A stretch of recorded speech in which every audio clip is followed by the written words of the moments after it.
Hey guys, क्या हालचाल आप सबके। माय नेम इज जीवित सिंह, एक बार फिर से आपके सामने हाजिर हूं और आज हम करने वाले हैं फंडामेंटल राइट्स के ऊपर सारे का सारा सेशन। और एग्जाम के पॉइंट ऑफ व्यू से ये बहुत ज़्यादा इंपॉर्टेंट है क्योंकि इससे एक क्वेश्चन आने के हाई हाई हाई चांसेस रहते हैं, स्पेशली इसके आर्टिकल से। और जब मैं बोलता हूं ना कि हाँ इंपॉर्टेंट है, तो उसका मतलब कि सच में इंपॉर्टेंट है। आज की डेट में एग्जामिनर वैसी चीज़ें पूछ रहा है।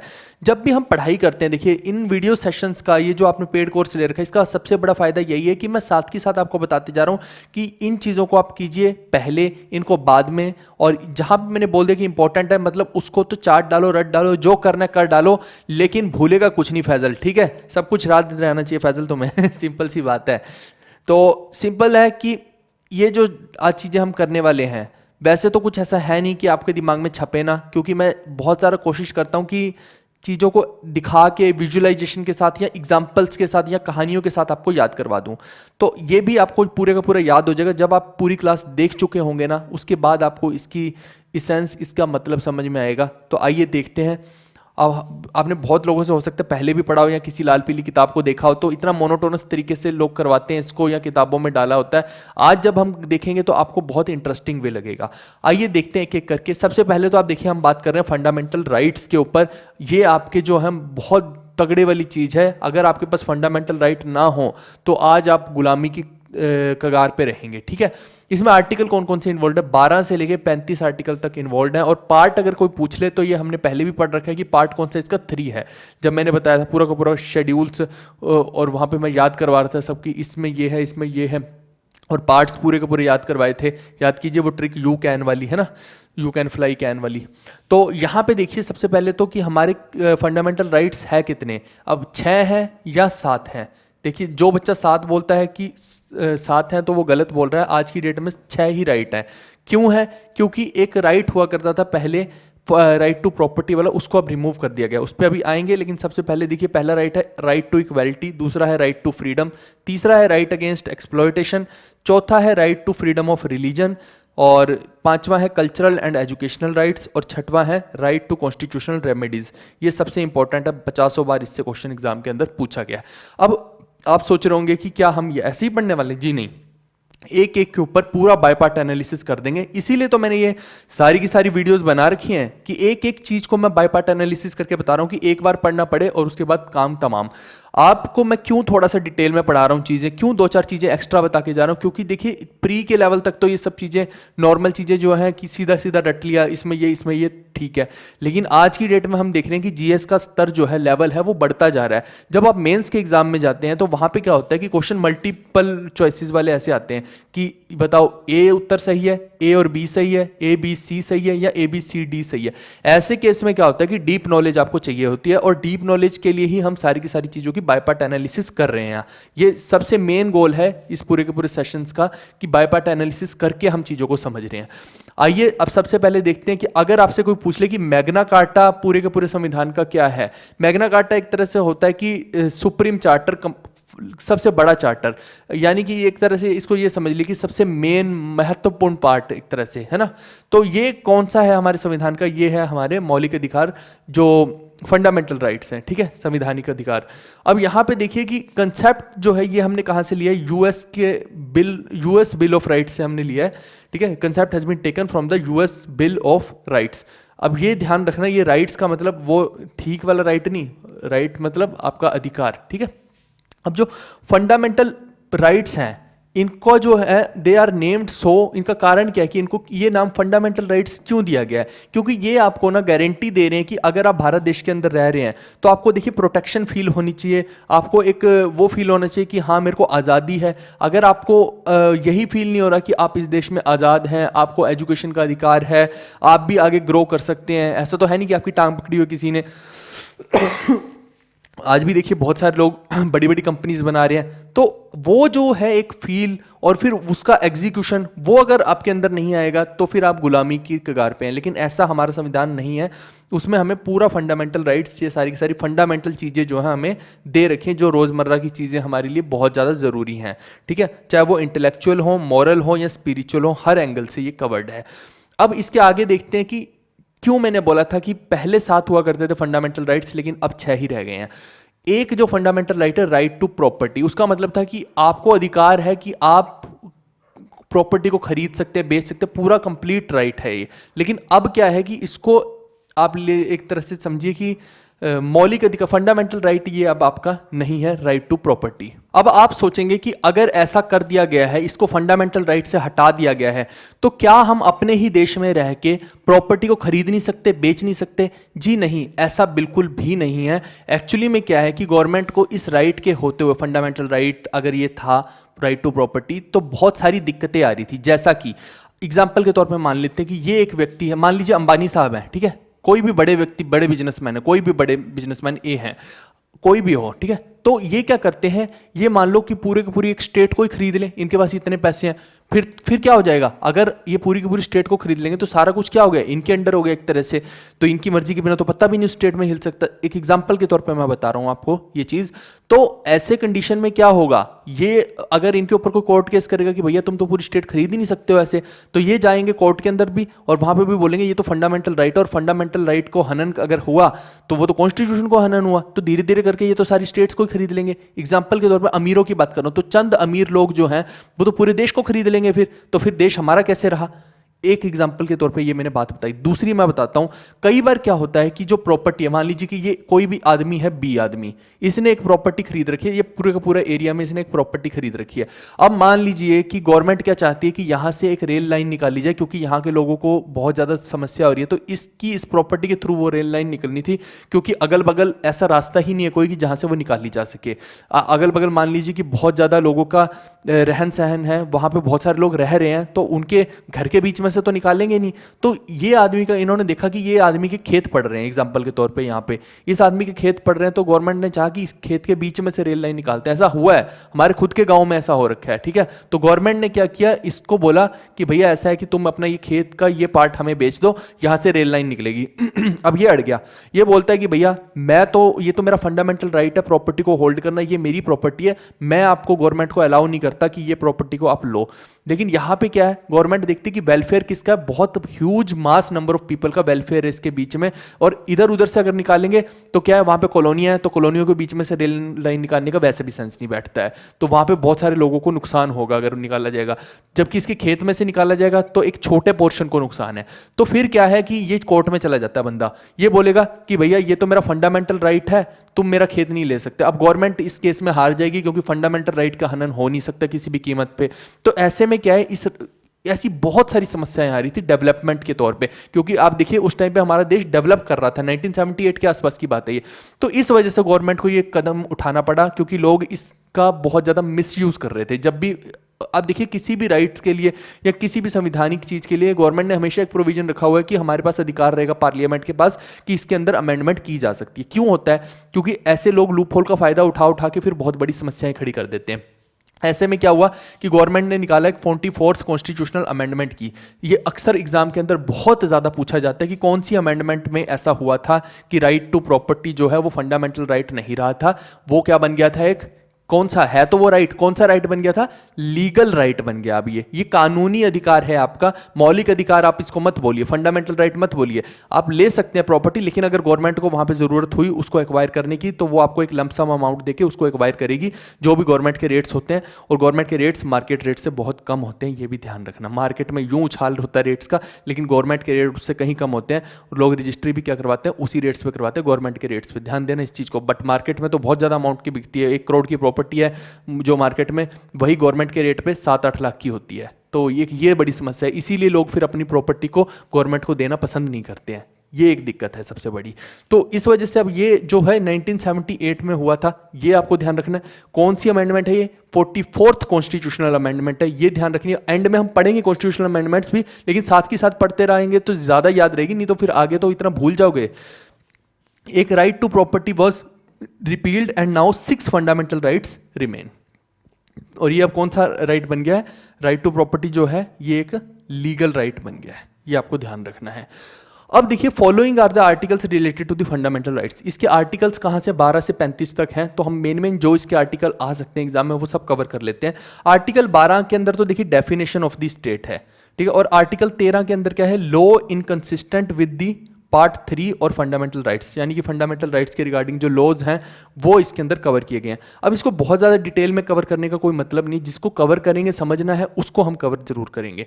आइए अब हम बात करते हैं मेन चीज़ की। Following is the segregation of the fundamental rights. जैसे कि मैंने अभी आपको बताया कि सबसे पहला राइट कौन सा है, राइट टू इक्वालिटी है।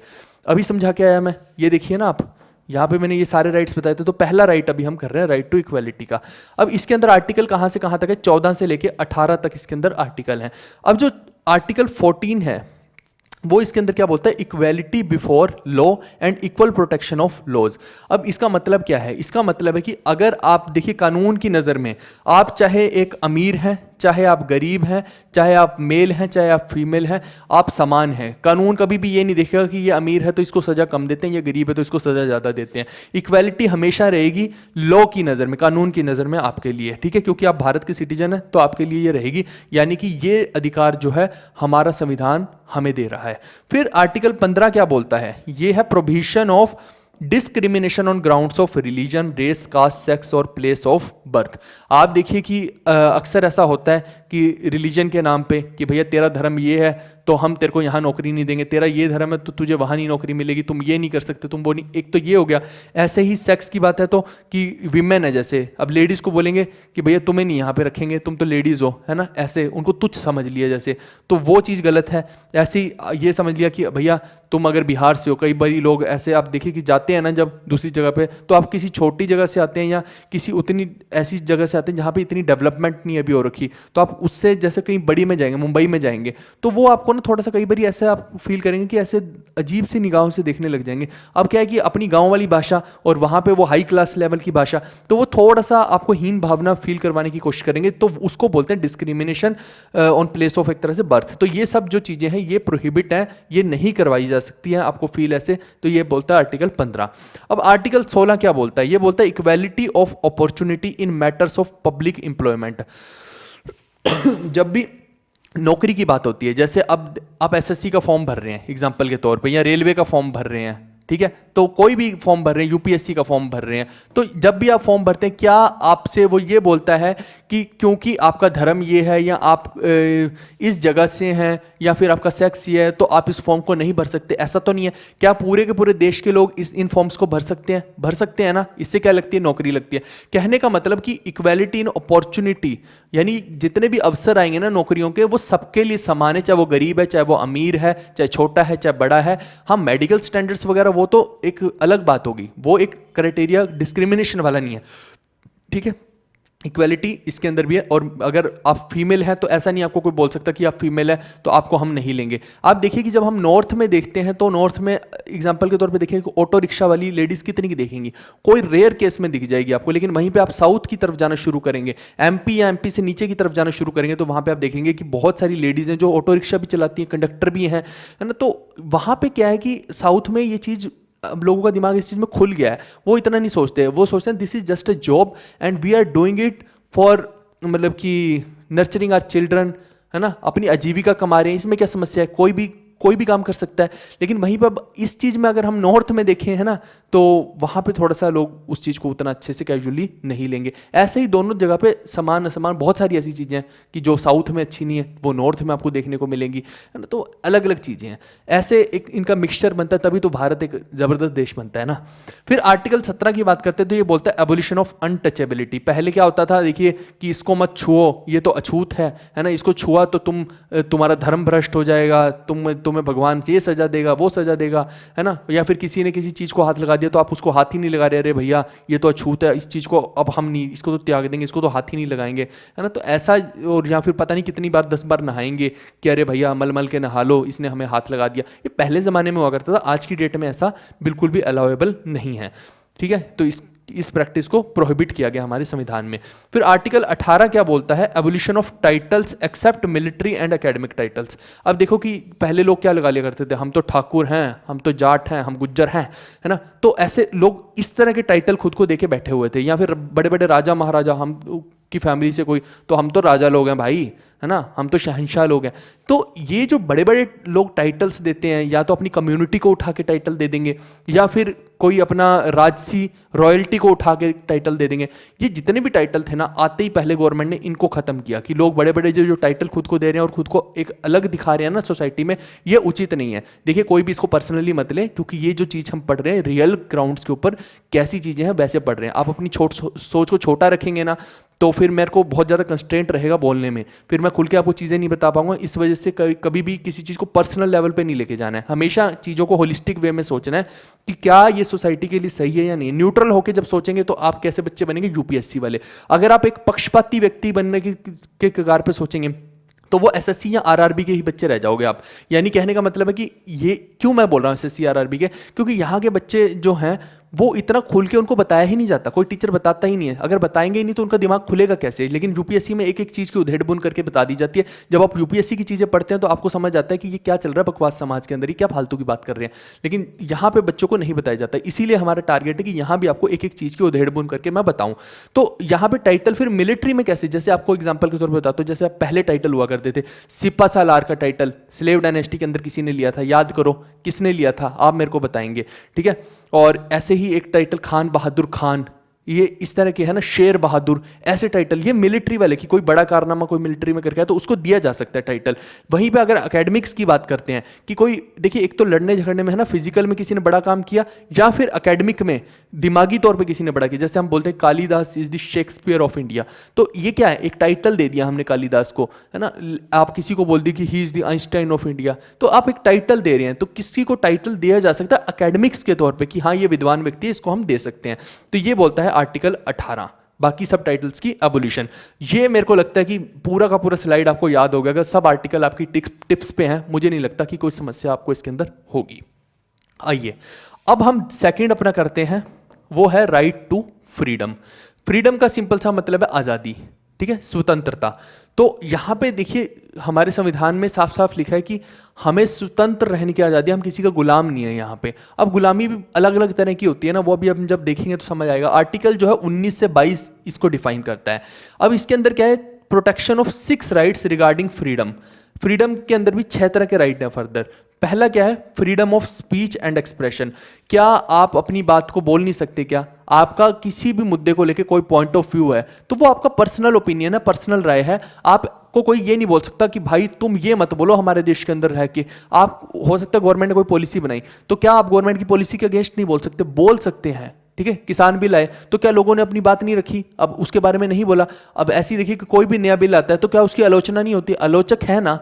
तो इसका मतलब है कि आपको आज़ादी दी है भारत की सरकार ने अपनी स्पीच और एक्सप्रेशन की, इसीलिए आप बोल पा रहे हैं। वहीं पे अगर ऑटोक्रेसी हो जाए या डिक्टेटरशिप हो जाए, क्या आप अपनी बात को रख पाएंगे? एक बिल आया तो चुपचाप से हाथ जोड़ के उसको मानना पड़ेगा, आप बोल नहीं पाएंगे कि ये गलत है या सही है। दूसरा है असेंबली, यानी कि आप एक लार्ज असेंबली को क्रिएट कर सकते हैं, उसको एड्रेस कर सकते हैं, तो कोई समस्या नहीं है। बहुत सारे लोगों को एक तरह से असेंबल करके, मतलब कि एक यूनिटी बना के भी उनको कर सकते हैं, कोई दिक्कत नहीं आएगी। एसोसिएशन कि बहुत सारे लोगों के साथ आप एसोसिएट हो गए, उनको एसोसिएट कर दिया किसी जगह पे, और फिर वहाँ पे आप कोई स्पीच कर रहे हैं या कुछ भी अपनी ओपिनियंस रख रहे हैं, या फिर कोई एसोसिएशन को फॉर्म कर रहे हैं, बड़ी एसोसिएशन को, तो कोई दिक्कत नहीं है वहाँ पे। फिर ऐसी मूवमेंट है, तो क्या आपने कभी सोचा है कि आपको, मान लीजिए आप ए सिटी में, मान लीजिए कि आज आप लखनऊ में रहते हैं, ठीक है, लखनऊ में रहते हैं, अब कल को आप चले गए बॉम्बे, तो क्या आप गवर्नमेंट ऐसे बोलती है कि तुम बॉम्बे नहीं जा सकते, अगर तुम्हें बॉम्बे जाना है तो हमसे परमिशन लेके जाना पड़ेगा? नहीं है ना ऐसा। लेकिन वहीं पे आपको लखनऊ से अगर यूएसए जाना है तो क्या आपको गवर्नमेंट से परमिशन लेनी पड़ेगी? जी हाँ, लेनी पड़ेगी। वो भी क्यों लेनी पड़ेगी? क्योंकि एक तो हमें पता होनी चाहिए हमारी गवर्नमेंट को कि आप जा किस लिए रहे हैं। दूसरा, यूएसए की गवर्नमेंट आपको ऐसे घुसने नहीं देगी, तो उनके साथ हमारी गवर्नमेंट ने संधि कर रखी है कि हम जिनको भेजेंगे यहाँ से ठप्पा मार के आप उनको अलाउ कीजिए, और आप जिनको ठप्पा मार के भेजेंगे उनको हम अलाउ करेंगे। एक तरह से इंटरमीडिएट है गवर्नमेंट, इस वजह से परमिशन लेनी पड़ेगी। लेकिन क्या अपने ही देश में एक जगह से दूसरी जगह जाने की परमिशन लेनी पड़ती है? जी नहीं, ऐसा नहीं है। इसका मतलब क्या हो गया, राइट फ्रीडम ऑफ मूवमेंट हो गई आपको। फिर फ्रीडम ऑफ रेसिडेंस, क्या आप अपने देश के अंदर अपना एक घर बना सकते हैं? जी हाँ, आप बना सकते हैं। ऐसा तो नहीं ना कि आपको पूरे के पूरे देश के अंदर ये बोल दिया कि आप अपना घर नहीं ले सकते, आप लीज पे ले सकते हैं। यानी कि आप गवर्नमेंट के पास आइए, आपको घर चाहिए तो गवर्नमेंट आपको क्या करेगी, अगले 70 साल के लिए, अगले 20 साल के लिए, अगले 25 साल के लिए, 100 साल के लिए लीज पे दे देगी। वो आपका नहीं माना जाएगा, पर उतने समय तक आप उसके अंदर रह सकते हैं और गवर्नमेंट उसके बदले में आपसे पैसा लेती रहेगी। ऐसा कर सकती है फ्यूचर में, है ना, कुछ भी हो सकता है फ्यूचर में तो। लेकिन यहाँ पे क्या है, रेजिडेंस का अधिकार आपको दिया हुआ है, गवर्नमेंट खरीद सकते हैं आप यहाँ की जमीन को। फिर वहीं पे 6th पे प्रोफेशन, तो क्या आपको फ्रीडम है कोई भी तरह का प्रोफेशन चूज करने की? जी हाँ, आपको माइंस अच्छी लगती है, माइंस में जाइए। आपको इंजीनियरिंग अच्छी लगती है, इंजीनियरिंग में जाइए। आपको इंस्पेक्टर बनना है, आप इंस्पेक्टर पे जाइए। आपको कंडक्टर बनना, कंडक्टर बनिए। यूपीएससी क्लियर करना, यूपीएससी क्लियर कीजिए। क्या आपके ऊपर कोई रोक टोक है किसी भी प्रकार के प्रोफेशन की? क्या कोई नया बंदा उसने कुछ नया बनाया है ना अब कोई नया ऑनलाइन प्लेटफॉर्म बना दिया, सोशल मीडिया बना दिया, क्या हमारी गवर्नमेंट उसको रोक रही है? जी नहीं, आपको कुछ सेट ऑफ रूल्स है गवर्नमेंट के, उनको फॉलो करना है। अगर आप कोई उसका किसी को नुकसान नहीं हो रहा है और सिर्फ वो एक एज ए प्रोफेशन है, तो कोई भी आपको रोकेगा नहीं। ये बोलता है आर्टिकल 19। ये हमने बात की है जो ये आर्टिकल 19 की है, जिसके अंदर प्रोटेक्शन हमारा था राइट टू फ्रीडम। अब राइट टू फ्रीडम जो है, इसके अलावा हमारे पास और कौन कौन से हैं राइट इसी के अंदर? आर्टिकल 20 पे जाइए तो ये बोलता है protection in respect of conviction for offences. अब समझिए इसका मतलब क्या है। इसका मतलब है कि अगर आपने कोई भी ऑफेंस कर दिया, कोई भी क्राइम कर दिया है ना, अगर वो क्राइम आपके ऊपर प्रूव नहीं होता है, पहली बात तो है ना, अगर वो आपके ऊपर क्राइम जो है वो प्रूव नहीं होता है तो कोई भी आपको उसमें पकड़ नहीं सकता है। और जिस टाइम पे वो क्राइम किया गया है, अगर उस टाइम पे गवर्नमेंट का रूल है, रूल बुक में लिखा है कि ये एक क्राइम है, तो ही वो क्राइम प्रूव माना जाएगा। दूसरी बात, अगर उस टाइम पे लिखा है बाई चांस गवर्नमेंट ने कि हाँ ये एक क्राइम है, लेकिन उसके लिए एक सजा लिखी हुई है, सपोज कीजिए उसमें लिखा है कि 6 महीने की इसको जेल हो सकती है, तो कोई भी उस पर्टिकुलर सजा से ऊपर की सजा नहीं दे सकता। यानी जज भी जो है वो उस क्राइम के लिए आपको ये नहीं कर सकता कि 6 महीने की मैक्सिमम लिखा हो, मैक्सिमम लिमिट, और वो आपको बोल दे कि नहीं इसको तो साल 2 साल तक मैं अंदर पेलूंगा।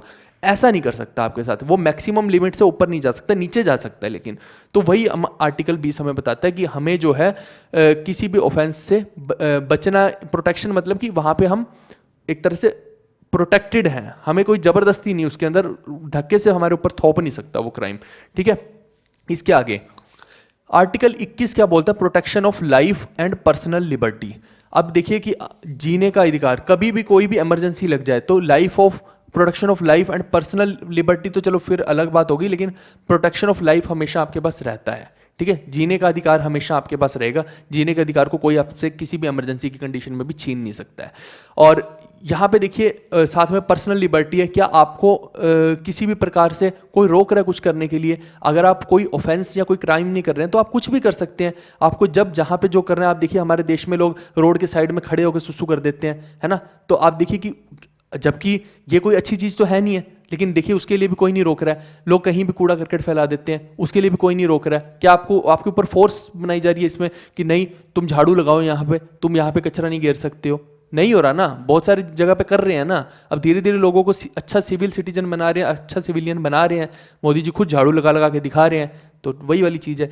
फिर आर्टिकल 21 से क्या बोलता है? Right to elementary education. इसके अंदर क्या है कि 6 से लेके 14 ईयर्स तक के जो बच्चे हैं, इस ड्यूरेशन में उनको जो है, इस एज लिमिट के बच्चों को एजुकेशन देना बहुत ज़्यादा कंपलसरी है। और इसके लिए गवर्नमेंट फ्री एजुकेशन भी प्रोवाइड करती है। यानी कि आपके पास पैसे हैं चाहे नहीं है, लेकिन सरकारी स्कूल गवर्नमेंट ने बनाया है एटलीस्ट कि जिसके पास कुछ भी नहीं है वो उन स्कूलों में डाले बच्चे को और एक एजुकेशन दे। बहुत सारे बच्चे आज भी डिप्राइव्ड हैं एजुकेशन से, तो इसी के लिए ये जो है ना, ये चीज़ एजुकेशन, इसी के लिए हम काम करना चाहते हैं। और फ्यूचर में हम देखिए ये जो पेड कोर्सेज वगैरह बनाए जाते हैं, ये एक छोटा पर्सपेक्टिव है। बड़ा जब कुछ करना है तो उसके लिए आपको बहुत बड़ी पूंजी चाहिए होती है, और हमारा भी बहुत बड़े गोल हैं कुछ बड़ा करने के। तो इसी आर्टिकल के तहत हम सोच रहे हैं कि कुछ और बड़ा करेंगे, लेकिन उसके लिए मैंने बताया ना बहुत ह्यूज इन्वेस्टमेंट्स चाहिए, तो उसी के लिए हम अभी काम कर रहे हैं। मेरा पर्सनल गोल यही है कि एजुकेशन के ऊपर बहुत बड़ा कुछ काम किया जाए हमारे देश के अंदर, क्योंकि अभी भी क्वालिटी एजुकेशन हमारे देश में नहीं प्रोवाइड कर रहे हैं। आज भी जो पढ़ाने भी आता है ना मास्टर, वो भी खुद भी डिमोटिवेट है। उसको इतनी कम सैलरी दी जाती है, 30-40 हज़ार रुपये का मास्टर आएगा, और वो खुद ही इतना परेशान है, डिमोटिवेटेड है, उसकी लाइफ में अच्छा कैसे होगा? वहीं अगर उस टीचर की 1 लाख सैलरी होती तो वो एक अच्छा उसका क्वालिटी ऑफ स्टैंडर्ड होता, उसका मन भी करता कुछ पढ़ाने का। तो वही वाली चीज़ है कि मास्टर खुद ही दुखी हैं तो वो पढ़ाएंगे ही क्या। फिर आर्टिकल 22 की बात करते हैं। यह है protection against arrest and detention in certain cases. समझना, क्या इसका ये मतलब है कि आपको अरेस्ट या डिटेंशन नहीं किया जा सकता, गवर्नमेंट मतलब कि आपको जेल में नहीं डाला जा सकता? इसका ये बिल्कुल भी मतलब नहीं है। ये हमें सिर्फ प्रोटेक्ट कर रहा है अरेस्ट एंड डिटेंशन से। मान लीजिए कि आपको किसी भी क्राइम के चक्कर में आपके ऊपर एक सिर्फ और सिर्फ वो लगा ऑफेंस, आप अभी मतलब प्रूव नहीं हुआ है, तो मान लीजिए कि आपको पुलिस ने पकड़ लिया, तो अब क्या ऐसे में पुलिस आपको सिर्फ अपनी ही वो जो छोटी जेल होती है पुलिस थाने की, उसी में डाले रख सकती है क्या? जी नहीं, ऐसा नहीं है। होता क्या है, 24 घंटे के अंदर अंदर उस जगह का जो भी मजिस्ट्रेट होगा, ठीक है, उस जगह का जो भी मजिस्ट्रेट होगा नियर बाय वाले कोर्ट में, उसके सामने पुलिस को पेश करना पड़ेगा उस कैदी को। ठीक है, अल्टीमेटली क्या पुलिस के ऊपर किसका डंडा चलता है? जुडिशरी का डंडा चलता है। सिंपल सी बात है। जो आप कभी भी देखना कि कोर्ट वालों के साथ कभी भी पुलिस वाले ज़्यादा पंगा नहीं लेते। क्यों? क्योंकि कोर्ट जो है वो ऐसी जगह है जहां पे अल्टीमेटली पुलिस वाले जाते। पुलिस वाले क्या, कानून व्यवस्था मेंटेन करने वाले हैं, और इनसे मेंटेन डंडा देके कौन करवाता है? कोर्ट करवा रही है। यानी कि कोई भी दिक्कत आएगी तो उसके लिए कौन रिस्पॉन्सिबल है? कोर्ट है। यानी कि इनका माई बाप कौन है? पुलिस वालों का कोर्ट है। सिंपल बात मैं आपको बताऊं तो इसीलिए पुलिस वाले कभी भी कोर्ट वाले लोगों से पंगा नहीं लेते। ये आप नॉर्मल जीवन के अंदर कभी भी इस चीज को देखना, है ना।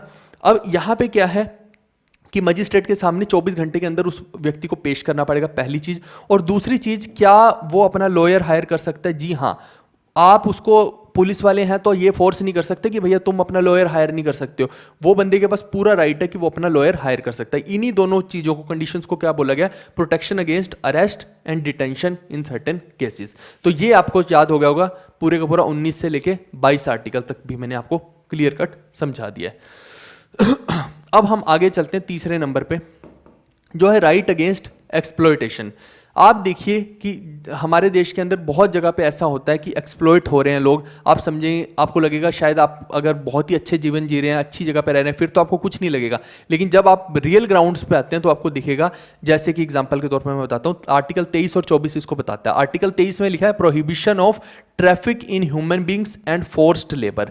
ये क्या चीज़ है? आप देखिए, मैं एक मोटे तौर पर बताता हूँ। ये जो है ना, ये चीज़, ये जो है, ये एक्सप्लोटेशन ना हर लेवल पे हो रही है। सिर्फ गरीब लेवल पे नहीं हो रही, सिर्फ बच्चों के लेवल पे नहीं हो रही है, ये ऊपर के लेवल पे भी हो रही है। आज एक देश के अंदर इंजीनियर बनता है व्यक्ति, और मैं आपको बता रहा हूँ, एक बहुत अच्छा इंजीनियर अगर आप बन भी गए अच्छे कॉलेज से निकल के, तो आपकी 30-35 हज़ार 40 हज़ार सैलरी है। कोई अच्छा ही होगा तो उसकी 50 हज़ार हो जाएगी, किसी की किस्मत अच्छी है तो। जो भी आज की डेट में निकल रहे हैं ना हमारे पूरे के पूरे देश के कॉलेजेस में से लोग, ऑन एन एवरेज हर बंदे की सैलरी इतनी, कोई इक्का दुक्का सैलरी किसी की होती है 10 लाख 15 लाख, और उसमें भी वेरिएबल पैकेजेस होते हैं। ऐसा नहीं है कि वो इन हैंड कुछ नहीं मिलता इतना। इन हैंड सबको 70-80 मैक्सिमम किसी को 70-80 मिल जाएगा शुरू में, अदरवाइज सबका कम ही रहता है। 50 हज़ार की सैलरी बता के लोग 30 हज़ार रुपये सैलरी देते हैं इन हैंड। रियल ग्राउंड की बात बता रहा हूँ मैं आपको। अभी अगर आप बाहर नहीं निकले हैं कभी, तो प्राइवेट के अंदर ये हाल है। आप इंजीनियर बन के, बहुत अच्छे इंजीनियर बन के, तब भी आपका ये हाल चल रहा है। और बहुत कम गिनती में लोग ऐसे, आप मान लो 20 साल तुमने एक फैक्ट्री में लगा दिए पूरा जी जान लगा के, वहां पे अगर तुम्हारी 2 लाख महीना सैलरी हो भी गई तो भैया 20 साल लगाए हैं तुमने, वो तो होनी ही है। फिर उसको देख के क्या मतलब है? आप हमेशा इनिशियल लेवल से देखिए ना कि आप कहां पे पहुंच सकते हैं। तो ये क्या है? ये एक तरह की एक्सप्लॉयटेशन है। आज हमारे देश के अंदर इंजीनियर क्यों नहीं ग्रो कर पा रहे हैं? बड़े बड़े जो डॉक्टर हैं, वो देखिए कि प्रोफेशनल जो लोग डॉक्टर हैं, उनको कैसे ग्रो करेंगे भैया? ना उनकी सैलरीज है, ना मास्टर है, मास्टर नहीं ग्रो कर रहे। कोई भी बंदा क्यों नहीं ग्रोथ की तरफ ज्यादा जा रहा है? क्योंकि भैया उनको सेटिस्फैक्टरी सैलरी नहीं है। ये हैंड टू माउथ सैलरी वाली बात है। आज आप एग्जांपल के तौर पे देखिए, गवर्नमेंट भी क्या कर रही है? गवर्नमेंट भी एक तरह से कर रही है कि जो टीए टू सीनियर टी है, जैसे एग्जांपल के तौर पे इनकम टैक्स के अंदर अब 10 साल करने की बोल रहे हैं, तो 10 साल के बाद आपका प्रमोशन होगा। यानी कि आपको तो 10 साल तक हैंड टू माउथ ही रहेगा। और 10 साल में मैं आपको बता रहा हूं कि जो टीए की सैलरी है ना, वो सीनियर टीए के बराबर वैसे भी हो जाएगी। हर साल इंक्रीमेंट लग लग के और पे की रिवीजन होने के बाद उसकी सैलरी वैसे भी 10 साल में सीनियर टीए के बराबर हो जानी है। 2400 ग्रेड पे की सैलरी 4200 ग्रेड पे होगी नहीं क्या भैया 10 साल में? तो यानी कि आप अगर 10 साल के बाद सीनियर टीए बन भी गए तो उसके अंदर क्या है? कुछ फायदा नहीं है आपको। तब तक महंगाई भी इतनी बढ़ जाएगी और ऊपर से सैलरी आपकी ऑलरेडी उतनी हो चुकी होगी। सिर्फ एक पोस्ट का अंतर है, रिस्पॉन्सिबिलिटीज का अंतर आएगा, अदरवाइज किसी चीज का अंतर नहीं आने वाला। तो ये क्या है? ये भी एक तरह से है तो इनडायरेक्ट वही चीज ना। तो चलिए मैं आपको एग्जांपल के तौर पे ये चीजें बताइए। अब इसी के अंदर देखिए, कुछ जगह पे आपने देखा होगा, रोड साइड पे जाते हैं तो बच्चे होते हैं, बच्चों से क्या है? भीख मंगवाई जा रही होती है। उसको एक तरह से यहाँ पे बोला गया ह्यूमन ट्रैफिकिंग। ह्यूमन ट्रैफिकिंग में और भी बहुत सारी चीजें होती है, जैसे कि औरतों को लेके चले गए, है ना, और उनको जबरन क्या है, वेश्याओं में तब्दील कर रहे हैं ये लोग, प्रोस्टिट्यूट्स बना रहे हैं, ऐसी चीज भी होती है। या फिर इसी में कईयों में देखिए कि उनके ऑर्गन्स निकाल लिए जाते हैं, ये भी ह्यूमन ट्रैफिकिंग का ही पार्ट है। बट यहाँ पे हम एक्सप्लॉयटेशन की अभी बात कर रहे हैं, तो बच्चों से भीख मंगवा रहे हैं, फोर्स्ड लेबर हो रही है, जबरदस्ती बंधुआ मजदूर बना के रखे हुए हैं कि तुम इस जगह को छोड़ नहीं सकते, अगले 5 साल 10 साल तक तुम्हें यही काम करना पड़ेगा और इतनी ही सैलरी पे करना पड़ेगा। तो हैंड टू माउथ वाला सारा का सारा गेम हो रखा है, सिंपल सी बात है। अब हम बात करते हैं आर्टिकल 24 की। इसमें क्या है, prohibition of employment of children in factories. अब देखिए, अब हमारे देश के अंदर आप पास के ढाबे में भी जाएंगे ना, या फिर चाय की टपरी पे जाएंगे, वहां भी उन्होंने एक छोटू रखा हुआ है जो चाय के बर्तन मांजता हुआ आपको दिखाई देगा, और सारा दिन उस छोटू से काम करवाया जाता है। आपको सबसे पहले तो उस दुकान को बॉयकॉट करना चाहिए। आप कुछ और नहीं कर सकते तो कम से कम दुकान को बॉयकॉट कर दीजिए, क्योंकि एक बच्चे का करियर बर्बाद कर रहा है वो दुकान वाला। हाँ, ये हो सकता है कि उस बच्चे की फैमिली को बहुत नीड हो, तो वो एक एक्सेप्शनल केस जरूर हो सकता है कि उस बच्चे की मजबूरी हो कि अपने घर के लिए उसको वो काम करना पड़ रहा है। छोटे बच्चों को भी काम करना पड़ता है, कई बार रिस्पॉन्सिबिलिटी बचपन में ही मिल जाती है। ये जिनके साथ होता है उन्हीं को पता होता है, अदरवाइज दूसरे तो बस ठीक है मजे लेने के लिए ये बातें सुनते हैं। तो वहां पे क्या है कि आपको उस दुकान को बॉयकॉट करना चाहिए। आप और कुछ नहीं कर सकते तो कि भैया इस दुकान पे मैं नहीं जाऊंगा, 4 लोगों को और बताइए कि इसने एक बच्चे को यहाँ पे लेबर के तौर पे रखा हुआ है। या फिर आप नियर बाय किसी भी पुलिस स्टेशन में भी इस चीज़ की कंप्लेंट कर सकते हैं, क्योंकि ये एक उचित चीज़ नहीं कि एक बच्चे को इसके जहाँ पे उसका एजुकेशन का टाइम है वहाँ पे आप उससे चाय के बर्तन मंजवा रहे हैं। या फिर क्या होता है, ऐसे ही एक और चीज़ है कि बच्चों को फैक्ट्रियों में डाल दिया जाता है, और फैक्ट्रियों में देखिए बच्चे बहुत ज़्यादा नाजुक होते हैं। एक छोटा बच्चा कितना नाजुक होता है आप खुद समझ सकते हैं, कभी थे ना आप भी बच्चे, तो वो तो बच्चे बेचारे नीचे गिर जाए तो उनको चोट लग जाए, और उनको फैक्ट्रीज की हार्ड कंडीशंस में जहाँ इतने केमिकल्स और इतने मतलब कि टेरिबल चीज़ें हैं, टेरिबल कंडीशंस हैं, ना हवा अच्छी है, ऊपर से अब देखिए कहीं पे फिसलन है, कहीं पे कुछ हादसा हो सकता है, उनको इतनी रिगरस कंडीशंस में काम करवाया जाएगा फैक्ट्रीज में। पहले ऐसा हो चुका है बहुत ज़्यादा, इसके लिए ही रूल बनाए गए हैं कि बच्चों से आप ऐसा नहीं करवा सकते। ये आर्टिकल 24 बोलता है, ठीक है। अब आगे हम बढ़ते हैं, right to freedom of religion. ये हमने किया 3, ये चौथा नंबर हो गया। ये आर्टिकल 25 से 28 इसके बारे में बताता है। ये आर्टिकल 25 क्या बोलता है कि freedom of conscience and free profession, practice and propagation of religion. इसका मतलब है कि आपको, जब आप हमारे देश के अंदर रह रहे हैं, तो क्या आपके साथ ये डिस्क्रिमिनेशन किया जा रहा है कि आप हिंदू धर्म को मत फॉलो कीजिए, क्रिश्चियन नहीं आप हो सकते, पारसी नहीं हो सकते, सिख नहीं हो सकते, आपको जो मन करता है, क्या आप अपने धर्म को फॉलो कर रहे हैं ना? फ्रीडम है ना आपको अपने धर्म को फॉलो करने की, बस वही चीज़ है कि आप कोई भी धर्म को फॉलो कर सकते हैं। आर्टिकल 25 बता रहा है। फिर आर्टिकल 26 क्या बता रहा है कि freedom to manage religious affairs. आपके धर्म के अंदर जो भी अफेयर्स हैं, जो भी उसके अंदर प्रिंसिपल्स हैं, या कोई भी चीज़, एग्जाम्पल के तौर पे मान लीजिए कि बहुत बड़ा मुस्लिम्स है, एग्जाम्पल के तौर पे वो मुहर्रम का मान लो जुलूस निकाल रहे हैं, या सिख धर्म के लोग हैं वो क्या कर रहे हैं, बहुत बड़ा जुलूस निकाल रहे हैं, ऐसे होता है ना, गुरुपूरब में निकाला जाता है, तो क्या उनको रोका जाता है इस चीज़ के लिए? जी नहीं, उनको आज़ादी है ये चीज़ करने की, हमारा संविधान उनको आज़ादी दे रहा है कि ये आपका धर्म का काम है, आप कीजिए, आपको कोई इसके लिए रोक नहीं रहा है। यानी इसी को बोलते हैं मैनेज रिलीजियस अफेयर्स। अब ऐसी आर्टिकल 27 है, इसके अंदर क्या है, freedom from payment of taxes for promotion of any religion या एनी रिलीजियस एक्टिविटी। इसके अंदर देखिए ये रिलीजियस एक्टिविटीज़ ही है ना जिसका बहुत ज़्यादा देश के अंदर फ़ायदा उठाया जा रहा है, और सारा जो राज सत्ता है ना वो इसी के नाम पे चलती है, ये भी मैं आपको बता दूं। और ये एक बहुत बड़ा चीज़ है, यहाँ पे लिखा है ना कि कोई भी रिलीजन को प्रमोट करने के लिए उसके ऊपर टैक्सेस नहीं लगते। आज आप और छोटे से एग्जाम्पल के तौर पर मैं बताता हूँ, कोई भी मंदिर, गुरुद्वारा, चर्च वगैरह जहाँ भी आप मस्जिद में जाएंगे तो वहाँ भी उनका इलेक्ट्रिसिटी का बिल नहीं आता है, पानी का बिल नहीं आता है, उनको फ्री कर रखा है। वैसे ही यहाँ पे उनको जो टैक्सेस हैं उनकी प्रमोशन के लिए उनके ऊपर भी कोई भी पाबंदी नहीं लगाई गई, कोई भी टैक्स नहीं लगाया गया। फिर आर्टिकल 28 जो बोलता है कि freedom from attending religious instruction और worship in certain educational institutions. अब क्या है कि अगर कोई इंस्टीट्यूशन गवर्नमेंट का है, मान लीजिए सरकारी स्कूल है एग्जाम्पल के तौर पे, या गवर्नमेंट का कोई और इंस्टीट्यूशन है जहाँ पे लोगों को एजुकेट किया जा रहा है, तो वहाँ पे अगर कोई बंदा बैठ के बोले कि भैया ये रे बाइबल और ये इसके 4 पेज हैं, बच्चा तू कल को ये बाइबल के 4 पेज पढ़ के आना, तो ये क्या अलाउड है? ये बिल्कुल भी अलाउड नहीं है। यानी कि आप कोई भी रिलीजियस इंस्ट्रक्शन वहाँ पे नहीं दे सकते कि आप भैया गले में यहाँ पे जनेऊ पहन के आइए अगर आपको स्कूल में पढ़ना, क्या ऐसा है? नहीं है ना, कहीं भी कुछ नहीं है ना ऐसा, सिंपल सी बात है। तो इसको बोलते हैं आर्टिकल 28 का ये पूरा का पूरा फ्रीडम, कि यहाँ पे अगर आप गवर्नमेंट इंस्टीट्यूट में तो ऐसा आपको देखने को नहीं मिलेगा। लेकिन अगर कोई पर्टिकुलर इंस्टीट्यूट है जो कि नॉन गवर्नमेंट है और वो बनाया है इसी पर्सपेक्टिव से, जैसे कि आप देखिए कि मदरसे बनाए जाते हैं, तो वो एक पर्टिकुलर रिलीजन के लिए बनाए गए हैं, है ना, मुस्लिम धर्म के लिए, तो वहाँ पे वो अपने धर्म को प्रोपगेट कर सकते हैं, कोई दिक्कत नहीं है। ऐसे ही आप देखिए कि हिंदू धर्म के लिए कोई कॉलेज बना दिया गया, तो वहाँ पे वो अपने चीज़ों को प्रोपगेट कर सकते हैं, कोई समस्या नहीं, लेकिन आप गवर्नमेंट के इंस्टीट्यूशंस में रह के ये चीज़ नहीं कर सकते हैं। अब हम आगे चलते हैं 5 नंबर पे, ये है कल्चरल एंड एजुकेशनल राइट्स। ये आर्टिकल 29 से 30 की बात करते हैं। आर्टिकल 29 क्या बताता है? Protection of language, script and culture of minorities. हमारे देश के अंदर जो माइनॉरिटीज़ हैं, जैसे कि हम देखते हैं सिख धर्म के लोग माइनॉरिटी में, क्रिश्चियन माइनॉरिटी में, पारसी माइनॉरिटी में हैं, तो ये लोग क्या है, इनके जो लैंग्वेज है, इनकी जो स्क्रिप्ट है और इनका कल्चर है, उसको प्रिजर्व करने का राइट है इन्हें पूरे का पूरा, कि वो इसको प्रिजर्व कर सकते हैं। आप ऐसा नहीं बोल सकते, एग्जाम्पल के तौर पे बताता हूँ कि पारसी धर्म के लोग हैं एग्जाम्पल, तो वो अपना कोई रिलीजियस भाषा बोलते हैं या कोई स्क्रिप्ट है उनकी, तो वो उसमें बातचीत कर रहे हैं, तो क्या हम उनके पास जाके ये बोल देते हैं कि नहीं तुम तो हिंदी में बात करो, ऐसे कैसे कर रहे हो? या फिर वो अपना चिट्ठी पत्री व्यवहार या कुछ भी वो मान लीजिए पारसी में अपनी भाषा में कर रहे हैं, तो क्या हम रोक रहे हैं उनको? ऐसा नहीं है, वो उसको प्रिजर्व करके रख सकते हैं, क्योंकि वो माइनॉरिटी में है, इसीलिए हमने उनको ये पूरा राइट दे रखा है। क्योंकि फिर नहीं तो माइनॉरिटी वालों को लगे कि हमारा कल्चर तो प्रिजर्व ही नहीं हो रहा, क्या पारसी धर्म के लोग अपना पूरे का पूरा जो कल्चरल फेस्टिवल्स हैं वो नहीं मना सकते? मना सकते हैं। सिख अपने फेस्टिवल नहीं मना सकते? मना सकते हैं। क्रिश्चियन नहीं मना सकते? मना सकते हैं। हम तो उल्टा उनको और प्रमोट कर रहे हैं, क्योंकि आप देखिए गुड फ्राइडे हमारा थोड़ी है, भारत देश का थोड़ी, लेकिन फिर भी क्या है, भारत देश उसको भी प्रमोट कर रहा है। तो ये वही वाली चीज़ है सारी की सारी, यानी कि माइनॉरिटी को भी हम लोग ऐसा सप्रेस्ड फील नहीं करवाते, अपलिफ्टेड ही फील करवाएंगे।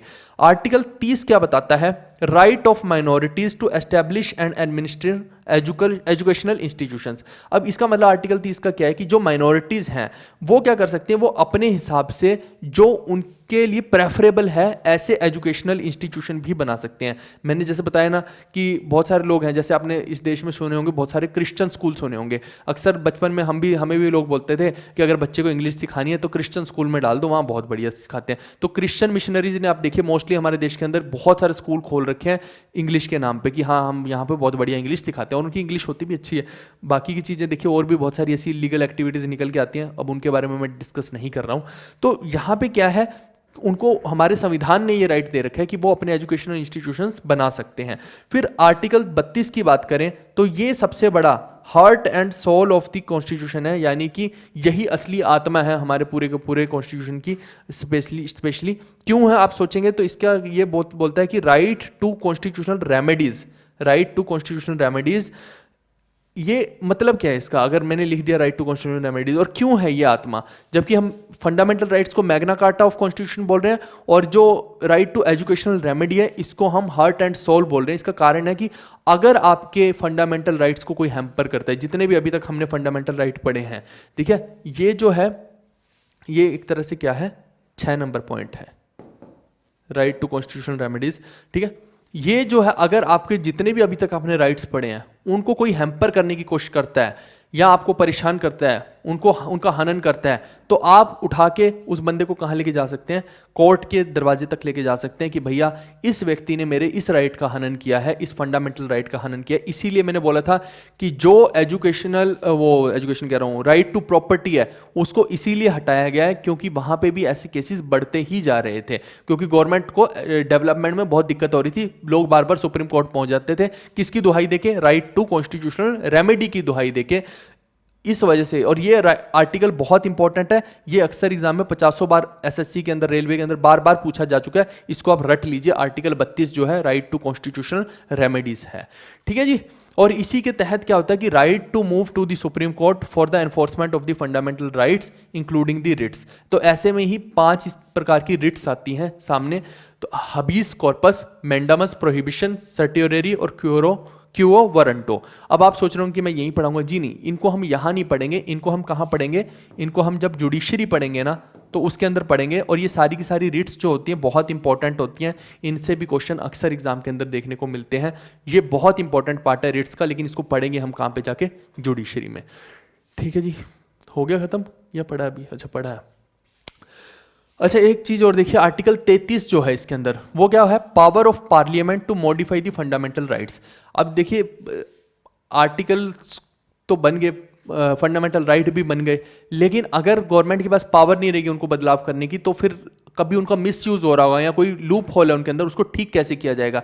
ठीक करने के लिए गवर्नमेंट के पास कुछ तो रहनी चाहिए। तो इसीलिए गवर्नमेंट ने जो है, हमारे कॉन्स्टिट्यूशन ने गवर्नमेंट को पावर दे रखी है, पार्लियामेंट को, कि वो टाइम टू टाइम उसको चेंज कर सकता है, लेकिन उसको ऐसे नहीं चेंज किया जा सकता। वो अंदर पार्लियामेंट में बिल प्रस्ताव होगा पूरे का पूरा, उसके लिए फिर मेजोरिटी देखी जाएगी, कितने लोग उसके लिए कर रहे हैं, वो सब चीज़ें हैं, वो आगे की प्रोसेस है, वो पार्लियामेंट में देखेंगे, है ना। तो यानी कि बट पार्लियामेंट के पास पावर है, उसी वजह से तो राइट टू प्रॉपर्टी को भी हटाया गया है। ये पार्लियामेंट को पावर कहां पे आ रही है? आर्टिकल 33 में आ रही है। कोर्ट की पावर नहीं मैं बोल रहा हूं, वो कॉन्स्टिट्यूशनल रेमेडी वाला है 32 नंबर। 33 नंबर में क्या है? पार्लियामेंट के पास पावर आ रही है। ये वर्ड याद रखना, पार्लियामेंट। गलती से हम इसको कई बार जुडिशरी समझ लेते हैं या सुप्रीम कोर्ट समझ लेते हैं। पार्लियामेंट क्या है? संसद। फिर आर्टिकल 34 जो है, it deals with the martial law. अब इसका मतलब क्या है? मार्शल लॉ को अगर मैं मोटे तौर पे, हमारे कॉन्स्टिट्यूशन में कहीं लिखा नहीं है ये प्रॉपर्ली इसकी डेफिनेशन, बट मैं मोटे तौर पे बताऊं, मार्शल लॉ का मतलब है कि कहीं पे मिलिट्री रूल लग गया। मान लीजिए कहीं दंगे हो रहे हैं किसी स्टेट में बहुत ज़्यादा, तो वहाँ पे एकदम से इमरजेंसी की कंडीशन आ गई, तो स्टेट इमरजेंसी वहाँ लगाई और मिलिट्री रूल लगा दिया एग्जाम्पल के तौर पर। तो क्या वहाँ पे भी आप दुहाई देते रहेंगे कि मेरे तो ये फंडामेंटल राइट है, मुझे तो बोलने का अधिकार है, मैं तो बोलूँगा, जबकि वहाँ पे दंगे हो रहे हैं, है ना। तो ऐसा नहीं हुआ है। वहाँ पे आपको राइट टू लिव तो है, आप जीवन जीने का अधिकार है आपको, लेकिन आप बोलें कि मेरे को right to speak, right to expression, ये सब चीज़ों का, या और 10 अधिकार आप निकाल के यहाँ से दिखा दें, तो वो सब राइट्स आपके एकदम से ब्रेक हो जाते हैं उस टाइम के लिए, कुछ समय के लिए उनको रोक दिया जाता है, हमेशा के लिए नहीं। जब तक कि वो इमरजेंसी लगी रहेगी या मार्शल लॉ लगा रहेगा, तब तक के लिए आपको रोका जाएगा उन राइट्स के लिए। फिर आर्टिकल 35 क्या बोलता है? Legislations required to deal with the fundamental rights. तो फंडामेंटल राइट्स के लिए मतलब कि इनके साथ अगर डील करना है तो इनके अंदर क्या कानून व्यवस्था है, कानूनी जो चीज़ें हैं वो कहाँ पे बता रखी हैं, लेजिस्लेशंस जो बता रखे हैं वो आर्टिकल 35 के अंदर बता रखे हैं। कानून के बारे में इसके पूरा कहाँ है? आर्टिकल 35 में। फिर एक और बात याद रखिएगा कि क्या ये फंडामेंटल राइट्स है ये सभी के लिए वैलिड है जो भारत के अंदर लोग हैं? जी नहीं।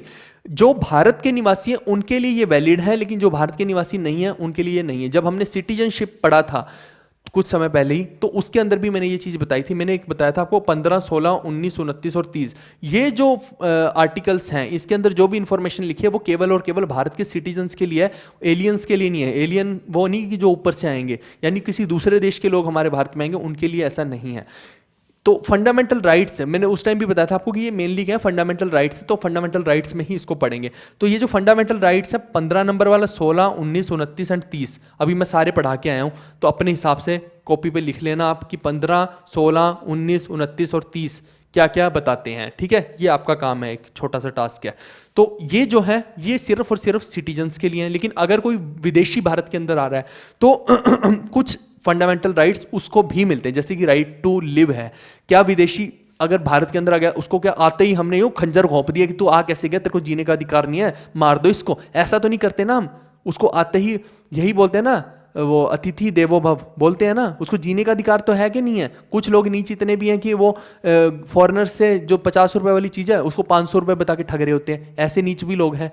तो वही वाली चीज़ है कि उनको जो है हमने कुछ राइट्स दे रखे हैं जो कि उनके वैसे भी बेसिक राइट्स हैं। नॉन सिटीजन है जो, उनको कौन कौन से मिलते हैं? 14, 20, 21, 21 है, 22, 23, 24, 25, 26, 27 एंड 28, ये सब उनको भी मिलते हैं, ये सारे के सारे राइट्स। आप बस ये याद कर लीजिए कि ये जो है ये सिटीजन्स के लिए ही हैं, फिर बाकी के जो बचते हैं लगभग वो फिर उनके लिए भी है, नॉन सिटीजन्स के लिए भी। ठीक है भाई, आई थिंक हो गया कंप्लीट अब। चलिए, तो ये जो है पूरे का पूरा हमने आज पढ़ा है, देख लीजिए पूरे का पूरा ये क्या है? फंडामेंटल राइट्स के ऊपर पढ़ा है, जो कि बहुत इंपॉर्टेंट सेशन था। आई होप कि आपको समझ आया होगा। एक एक चीज़ को मैंने यूं बाय पार्ट करके समझा दिया है। कोई भी चीज़ आपके दिमाग में ऐसा हो ही नहीं सकता कि छपी ना हो। एक एक चीज़ जब मैंने बता दी एकदम क्रिस्टल क्लियर तरीके से, तो मुझे लगता है कि और क्या चाहिए आपको? ये इसी के लिए तो आपने पैसे दिए थे, इसी के लिए तो आप यहाँ पे पेड कोर्स लेके देखने आए हो ना।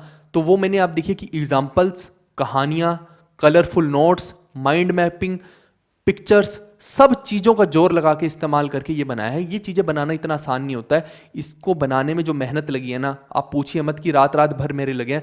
मैं 1 महीने तक तो मेरा ऐसा हाल हो गया था कि मैं 4-4 घंटे सो रहा हूँ, ये हाल चल रहा था मेरा। एंड में तो मेरे को लग रहा था खत्म है भाई, हम ही खत्म है, क्योंकि मेहनत ही बहुत लगी है। और ये सिर्फ 1 महीने की मेहनत नहीं है, इस पर मेहनत चल रही थी साल भर से। लेकिन अब क्या है कि जैसे जैसे समय बीतता है, हमें एग्जाम के पॉइंट ऑफ व्यू से उसके कंटेंट के अंदर भी तब्दीलियाँ करनी पड़ती हैं, चेंजेस करने पड़ते हैं। और पॉलिटी तो है ही चीज़ ऐसी कि इसके अंदर तो हर दूसरे दिन कुछ भी चेंज हो जाता है। तो इसीलिए मैंने बहुत मेहनत लगाई है और एक एक चीज़ को मैंने खुद बैठ के डिज़ाइन किया है, तभी आपको इतना अच्छा लग रहा है, वेब सीरीज़ वाली फील आ रही होगी। ठीक है, आई होप कि आपको अच्छा लग रहा है। तो आप एक काम करना, बस आपसे एक रिक्वेस्ट है मेरी कि जब आप प्ले स्टोर पर, गूगल प्ले स्टोर पर जाएंगे, प्ले स्टोर पर वहाँ पर जो आप हमारी ऐप है ना जीवी कक्षा, इसको एक तो भाई 5 तारे दे देना, 5 स्टार रेटिंग दे देना, और दूसरा एक रिव्यू ज़रूर देना, आपका पॉजिटिव रिव्यू। अगर आपको सच में ये अच्छा लग रहा है ना कंटेंट, तो वहाँ जाके अपना पॉजिटिव एक रिव्यू ज़रूर डालना, ताकि लोगों को फीडबैक मिले कि हाँ हम जो दे रहे हैं एकदम मार्केट से जुदा, मार्केट से अलग दे रहे हैं और कुछ तगड़ी चीज़ दे रहे हैं जो सच में आपकी प्रॉब्लम को, जीके की प्रॉब्लम को एक होलिस्टिक वे से सोल्व करने की हिम्मत रखती है। ठीक है, ओके गाइस, हम मिलते हैं नेक्स्ट वीडियो में। Bye bye, take care, see you, love you all.